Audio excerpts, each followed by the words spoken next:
સુરતના પુણા રોડ વિસ્તારમાંથી એક અતિ વિચિત્ર અને ચોંકાવનારો કિસ્સો સામે આવ્યો છે।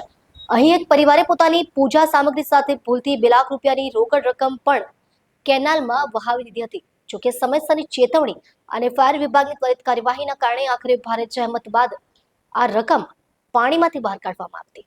પુણા ફાયર પાસેથી મળતી જાણકારી મુજબ પુણા રોડ વિસ્તારમાં રહેતા એક પરિવાર દ્વારા કોઈ ધાર્મિક વિધિ દરમિયાન વપરાયેલી પૂજા સામગ્રી અને ફૂલમાળા જેવી વસ્તુઓને નિક્ષેપિત કરવાનો કાર્યક્રમ હાથ ધરવામાં આવ્યો હતો। પરિવારના સભ્યો પાસે પૂજાનો કચરો તેમજ કેટલીક અન્ય વસ્તુઓ હતી જેને તેઓ નજીકની કેનાલમાં છોડવા ગયા હતા, પરંતુ આ દરમિયાન તેમના હાથમાં રહેલી એક થેલી જેમાં પૂજાની સામગ્રી સાથે 2 લાખ રૂપિયાની રોકડ પણ હતી તે પણ ભૂલથી કેનાલના પાણીમાં વહી ગઈ હતી।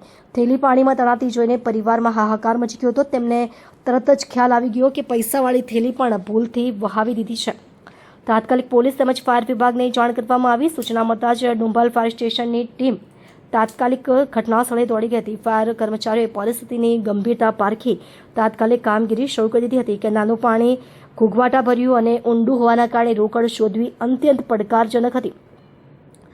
એક ફાયર કર્મચારીએ હિંમત ન હારતા પાણીમાં ડૂબકી લગાવી અને ઘણી મથામણ બાદ પૈસાથી ભરેલી થેલીને શોધી કાઢી હતી। જોકે ત્યાં સુધીમાં કેટલીક નોટો પાણીથી ભીની થઈ ગઈ હતી, પરંતુ સમયસર કાર્યવાહી ન થઈ હોત તો આખી રકમ પાણીમાં ઓગળી જાત અથવા વહી જાત।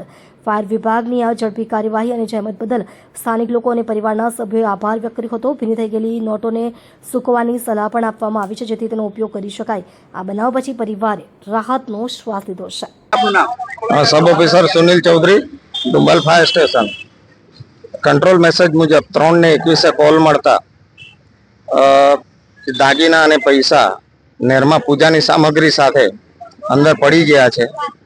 કંટ્રોલ મેસેજ મુજબ તાત્કાલિક ઘટના સ્થળે આવી અને તપાસ કરતા 15 થી 20 મિનિટની અંદર 2 લાખ રૂપિયા કેશ રિકવર કરી પાર્ટીને સુપ્રત કરેલ છે। તમને કેટલા વાગે કોલ આવેલો? 3:21 કોલ આવેલો। હા, એમને 2 મારા માર્શલોને પગમાં કાચ લાગ્યા છે।